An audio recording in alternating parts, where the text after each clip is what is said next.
Hey, everybody, Teresa Youngstrom, Memory Care with Teresa Youngstrom. Thanks for being here. Today, I want to talk about what's the normal progression of things and how do we get help? We find someone in our home who's struggling, and I'm sad to say that most people don't ever plan on needing a retirement community or anything. I mean, think for yourself. Are you ever going to be in a nursing home? No? Okay, well, I'd like to say that too. But do you know many of us will end up needing that kind of care? And so it's good just to go over a review about what's out there, what's available, how do we get help, but what are some of the bridges we have to cross and things we really need to think about to get started if we get on this trek with loving somebody, this journey of loving somebody whose brain is failing. We got to take care of us, we got to take care of them, but we also always need to know our plan B. And I've talked to you about that before. You will eventually have to bring help in, or they'll have to go to a place. And you know what? Even in a place, if you can afford to have help still come in, we can do that. All right, so let's get started. I've got a few slides I want to share with you. Yeah, when and where to get help. So important that you understand this. So let's move forward. So we'll talk a little bit about the normal aging process and what we think is going to happen in our normal aging and what we hope is going to happen. But you better be proactive on that. If you want to live a healthy life, I hope you're eating well. I hope you're exercising. I hope you're using your brain in healthy ways, not getting drunk every Friday night or just drinking too much, not drinking every day. Hope you're not a couch potato. And I hope you're getting some exercise and using your brain. And I hope you're getting some decent sleep. Okay. So, what's normal aging? Some events that could be signs of decline. And then where do I turn for help? That's what I want to cover today. We'll see how far we get because I always have great things I want to share with you. I appreciate you all so much. You are sharing, and subscribing, and it's going so great. So, thank you. Thank you for getting the word out that there is hope and help with dementia. Okay. Let's get started. So, what is normal aging? Is this what your life looks like? I mean, isn't this what we hope our life is going to look like? We're going to do family. We're going to be healthy. We're going to stay social. Maybe we retire. Maybe we don't. Maybe we love our job, like me. Um, but what are we going to do? What are our plans? Are we going to travel? We're going to go on a cruise. We got all these big plans, you know, but this is what the shiny brochure says aging will look like, right? I got news for you. It isn't quite that perfect. And these bodies just aren't meant to live forever. And so they will begin to fail. And so we have to be proactive, be preventative, but be proactive. So here's some things we might see. We might start to see skin changes. Yeah, we might see some skin changes. We might see bone changes. Blood vessels may stiffen. It's a part of it. Or maybe they get real obvious. Some people lose the fat in their hands, and all of a sudden you can count all their veins, can't you? Like you could start an IV with no trouble. Maybe we have high blood pressure causing secondary things. Maybe we're lightheaded when we stand up, Um, there may be urinary frequency, digestive changes. That happens. Vision and hearing changes for sure. That's normal aging. Our teeth and gums change. And so it's just part of it. Don't freak out. You know, um, I know there are people out there investing in the hair replacement and all the, plastic surgeries and stuff to look young and to each his own. But we are going to have changes. It's part of it. But signs of decline that could indicate maybe that we need help might look a little differently. Or signs that maybe memory is failing. Because I know that those of you that are closest to someone, you don't really want to see what's happening. As a matter of fact, people that live together, spouses or partners, you know what? We tend to not see or be in denial frequently about what's going on with our loved one. And most of that is because we're so close to it. My dad certainly didn't see the changes in my mom that my sister, who would come in every 6 months, would be, holy cannoli, we got a problem here. And, I'm very busy usually in January because family comes home or families visit. And then they realize there's been decline that maybe we didn't see over the phone, or maybe we didn't see because we haven't been there for a while. So this might be a sign of decline, people falling. But it happens. We lose our balance. People are going to fall. We got to be careful. Don't be afraid to go ahead and use the assistive devices, get the walker, get the cane, whatever the doctor recommends. But once there's memory challenges involved, if dad doesn't have short-term memory, is he going to remember to use the new cane or the new whatever. He's not, is he? Okay. So, and then you obviously shouldn't say, Dad, Dad, Dad. I keep telling you. That's not gonna win you any points. What I want you to do is say, "Oh my goodness, Dad, Doctor Brown really wants you to use that cane. Doctor Brown really wants you to use that walker. I'm sorry I forgot to tell you. Oh my goodness." And make it your fault, okay? And then get over it. Because if you make it his fault, depending on where his brain is, it may not go well. Another sign of decline is his mom or dad ending up being shipped off to the emergency room more frequently. That could be a problem, okay? Broken bones, broken hips, broken things, broken arms because we're going to fall. We got to be careful. Let's think about getting the right shoes. Let's think about getting handrails. Let's think about getting, you know what? You can put a second banister going up and down steps. What? Is that in the rule book? Yeah. I mean, if you want it. So people will install a banister on both sides of your stairwell, stairs of your steps. Who cares? Just go ahead and get it. What about other signs of decline? It might be mood changes or being difficult or, never wanting to go out anymore, being sensitive to everything. Those can definitely be signs of decline, And so another sign of decline, what if we're not paying the bills anymore? What if the mail's really building up and maybe dad can't even get to the bills anymore? But what if dad always did the bills and didn't want mom to do them? Okay, we're going to need to come up with a creative, I like creative way to come alongside and help serve him. And he might need to think he's training you on how to do the bills. So if his son or daughter comes in and says, Dad, you know what? I really need to brush up on the best way to pay bills. I know you've been doing it a long time and you're good at it. If you could show me. Okay. Now, people that don't have the anosognosia, that inability to see their brain deficit, we talk about that a lot. But people that don't have that, they see their challenges. And so then they're open to bringing in help, but I'm talking about the ones that are in denial about that, okay? Some other signs of decline. This might be a sign of decline, wandering, eloping, maybe going out at the wrong time of day and looking for someone or thinking you need to be somewhere. This can be a challenge. Sometimes it's medication related, but sometimes it is memory decline related. Another sign of decline. What if your loved one can't keep their living space anymore? I mean, nobody needs to be perfectly clean or anything. Who needs that, right? Life's too short. But there is an element of cleanliness we need in order to stay healthy.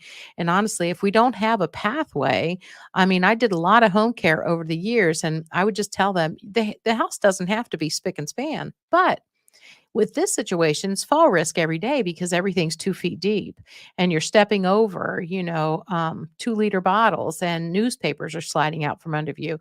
And it's definitely a fall risk, not to mention hygiene. Oh, we won't even go there. I could tell you a bunch of stories about that and the hoarding thing. And hoarding becomes a problem with a lot of people with memory challenges. Did you know that?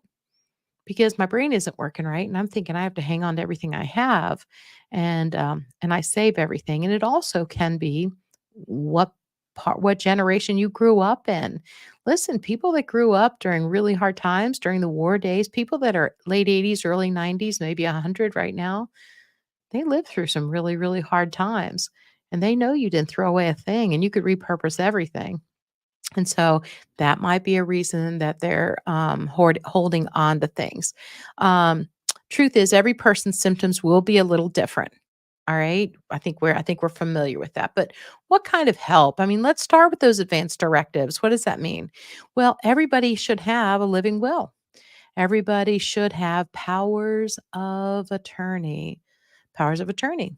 When we interviewed Dennison Keller from the elder law office, he gave us all kinds of great recommendations on that. So go back and watch that episode if you need to.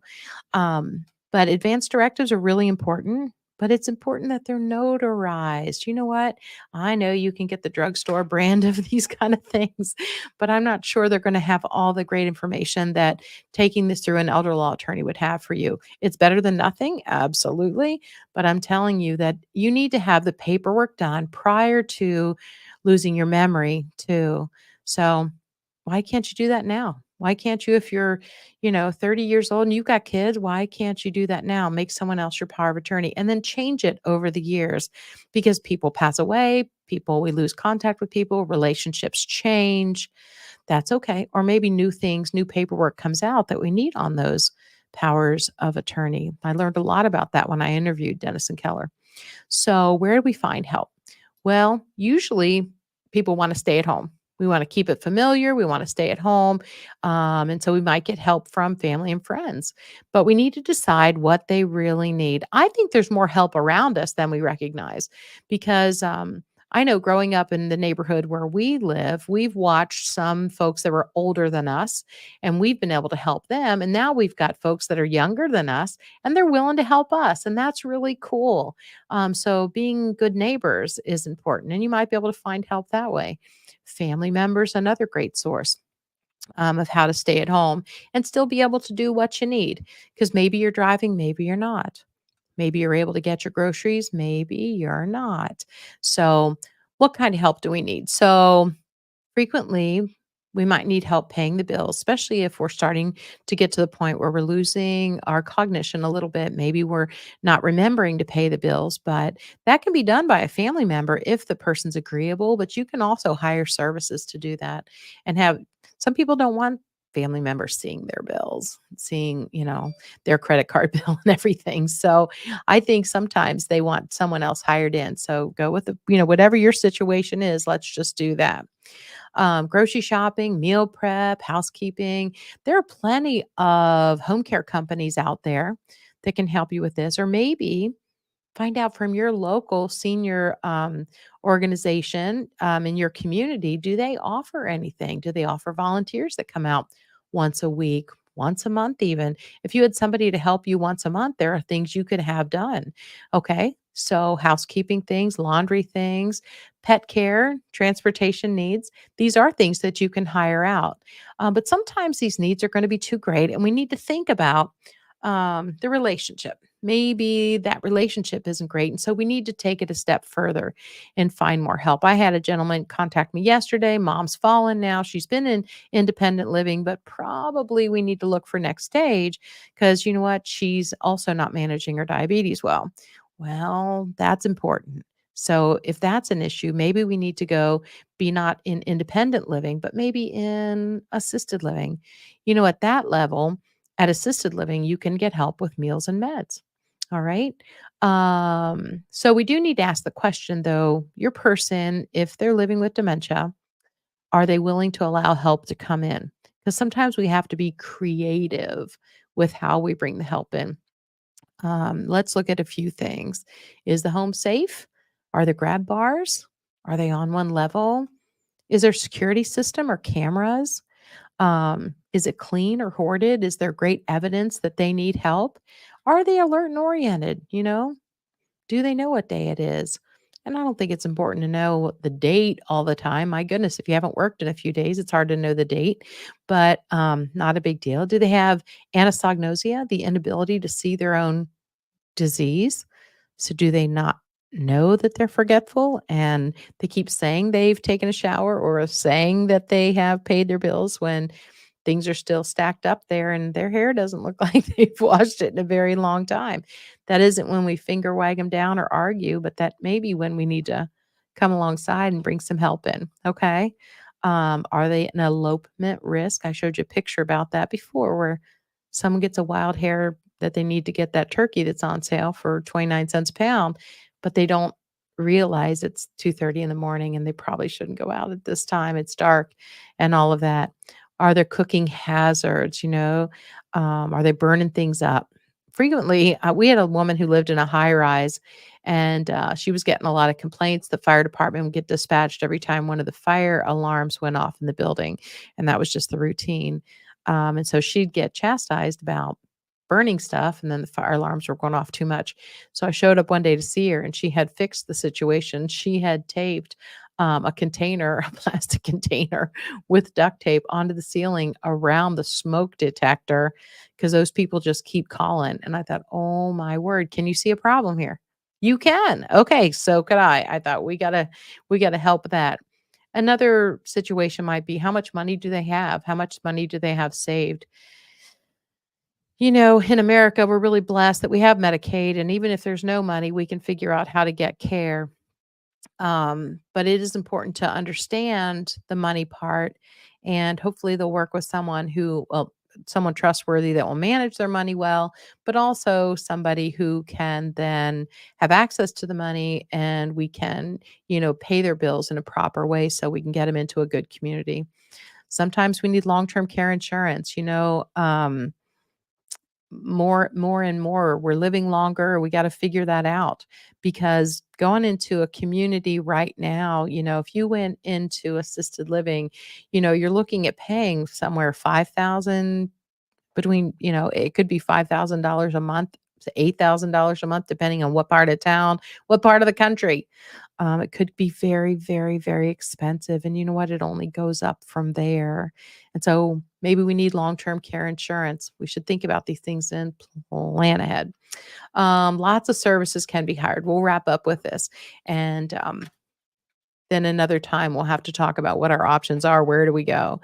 But lots of services can be hired. So we can hire out companion care because maybe dad just needs, maybe you don't live where he lives and he's bored a lot. But someone could come over and help him sort through some things. Someone could take him for a walk. Someone could, he really enjoys going out feeding the birds. And so they could help him with those things.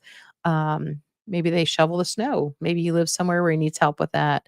But companion care, lunch buddy, exercise partner, those might be some things. Transportation to appointments or errands, even social events. You can hire that. Now, a lot of times you need to hire somebody for a minimum hours or at least minimum hours in the week. So shop around and whoever you decide to go with, I always give some suggestions depending on what part of town you live in. But I also think it's good to interview those companies. And I want someone to come to the house and tell me about their company, what they do, what they don't do, and let me ask my questions. And how soon can they get me a steady caregiver? Because it's very difficult, especially people that are forgetful, to have a different person showing up every day of the week. And it's hard to develop a relationship and an element of trust where maybe, they're going to shower that person or something. So, um, but you can hire housekeeping done, laundry done, pet care, people to walk your dogs. We see that a lot. People to do meal prep or maybe deliver meals, do groceries for sure. You can hire help with hygiene because maybe the only thing dad can't do is manage the shower. And but since she's coming for 4 hours, guess what? Let's have her flip the laundry, flip the dishes, wipe down the kitchen, and mop a kitchen floor or wipe down a bathroom. That's okay. You can have them do these things. I so frequently have people say, yeah, well, there's a caregiver here, but we really only needed her to take us to the grocery. And now she's here for 4 hours and he's sitting on his phone. And I said, oh, no, no, no, no. We have a checklist of what we can do. And trust me, they're expecting to have to do things. So, or maybe you just want to play cards with them. Maybe they're good at gin rummy and you could play cards with them.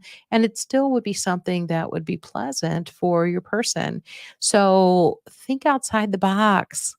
And if you do have help coming in, think outside the box. What can they do? Can they take dad to a movie? Maybe that's what he loves to do. Can they take him for a walk in the park or her?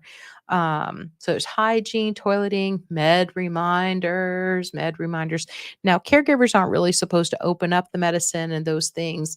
But they can bring you the med and they can also provide a med. If you put them in the medi sets, the Monday, Tuesday, Wednesday, Thursday, Friday, Saturday, Sunday, that has the morning, noon, or night type medication selections there. They can do something like that, but they're not really supposed to dispense, like pick up all your pill bottles, read the pill bottle, and then dispense those. That would need to be a nurse in where I come from to do that type of thing. But geriatric care managers. So what if you and your parents live in separate parts of the country? You can hire someone locally to help manage your mom's care. And it's so great because they're going to go over and check on her. They can probably even take her to a doctor's appointment. They can report back. They can take notes. And that is a good investment frequently. Or placement organizations. So there are several great placement organizations, and what they do is come in and find out what your loved one's needs are And then they frequently have their finger on the pulse of what's going on in your community, meaning they know who just got purchased by another company and have all new staff and things are kind of in disarray. But they also know the company that's had the same director of nursing for 20 years and she knows her stuff or he knows his stuff and they have a great reputation. They know what places the state has been visiting because there's complaints. And so they get lots of feedback once they help place someone in a certain community. So you meet with them and then you go look at several places.